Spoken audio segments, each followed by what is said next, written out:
think the Titanoboa was a fraud.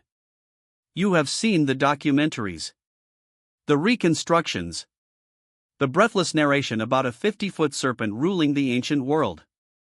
You believed it was the apex of what nature could engineer into a snake. You were lied to.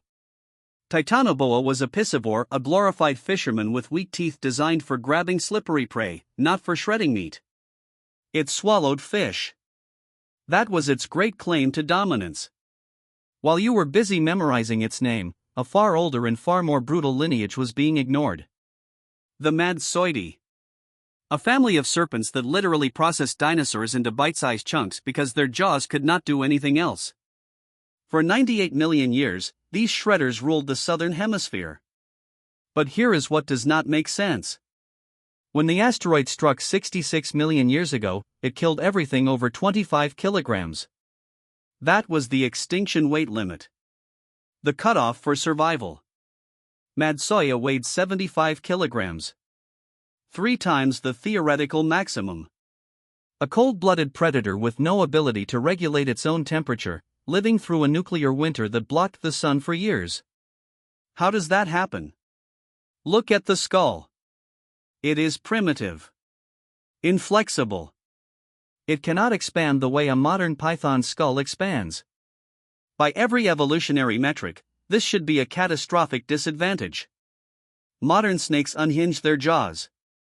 They swallow prey whole. Elegant. Efficient. The Madtsoiidae could not do that.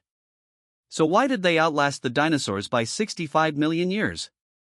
The answer is not what you expect from a snake. The Madtsoiidae jaw was not a mouth. It was mechanical shears, a hydraulic meat grinder fused into bone. Evolution looked at the rigid skull and did not give it flexibility. It gave it torque. Vasuki Indicus weighed 1,000 kilograms. 1 metric ton. The weight of an adult giraffe compressed into a 15.2-meter serpentine freight train. When this animal struck, it did not swallow. It clamped. Rotated. Sheared. Like industrial scissors cutting through meat and cartilage and bone. They did not consume their prey. They processed it. The death twist. That is what the mechanism was. A high-torque rotation that severed flesh from skeleton in chunks small enough to force down a throat that could not expand. Where modern constrictors squeeze and swallow, the Madtsoiidae operated like a slaughterhouse assembly line. But shearing power means nothing if you cannot find your prey. In the murky swamps of prehistoric India, eyes were almost useless. Light did not penetrate. Visibility dropped 2 inches.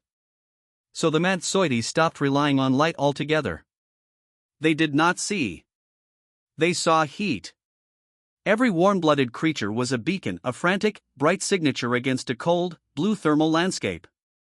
Pit organs along the skull detected infrared radiation with precision that modern military hardware struggles to match.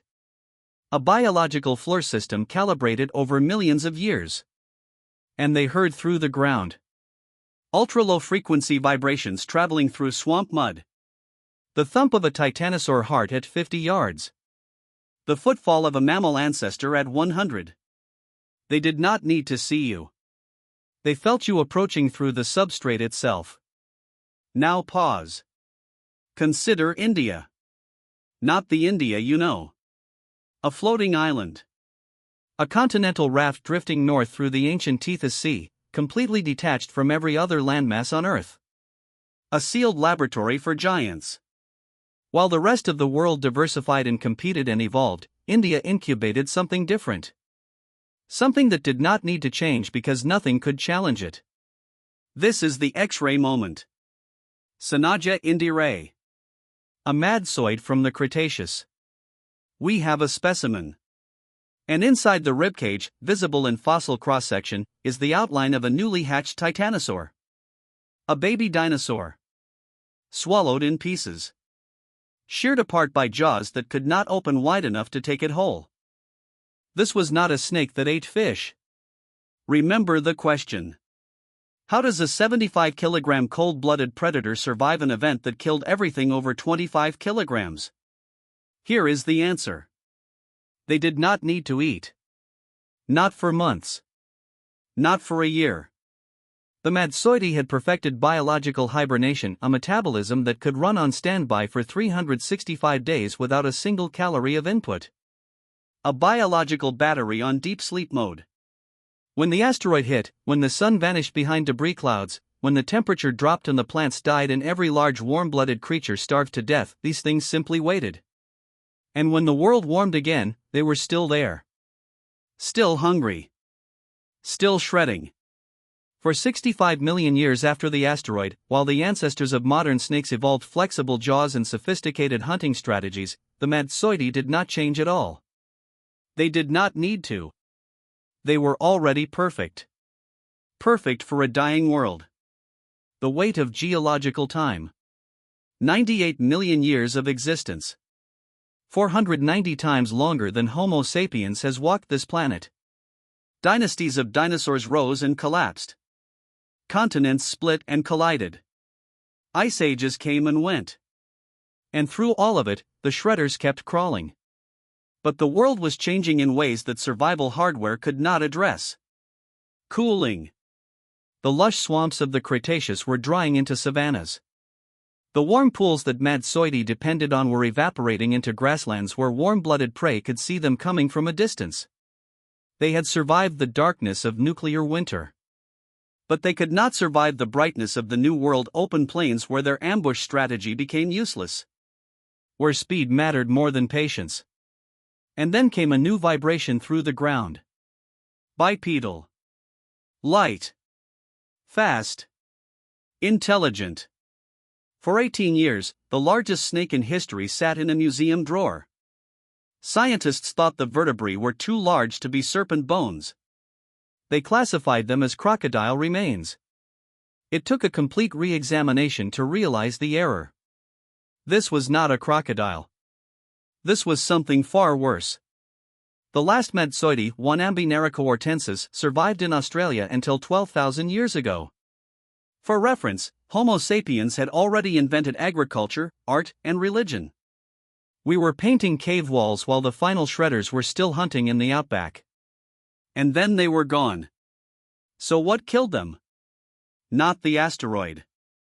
Not the ice.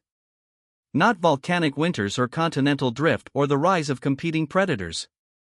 What killed the most successful serpent lineage in Earth's history was something far smaller. Something that should not have been a threat at all. Something like us. The Madtsoiidae were endurance incarnate. They did not need to change. They did not need to expand. They did not need to evolve new strategies or develop new senses or compete in the arms race of predation. They were a perfect design. Not perfect for hunting. Not perfect for dominance. Perfect for waiting. Waiting for the world to burn. Waiting for the competition to starve. Waiting for the next opportunity to crawl out of the darkness and start shredding again. For 98 million years, that strategy worked. We assume the flexible and advanced modern snakes are superior. They can swallow prey whole. They can dislocate their jaws. They are elegant.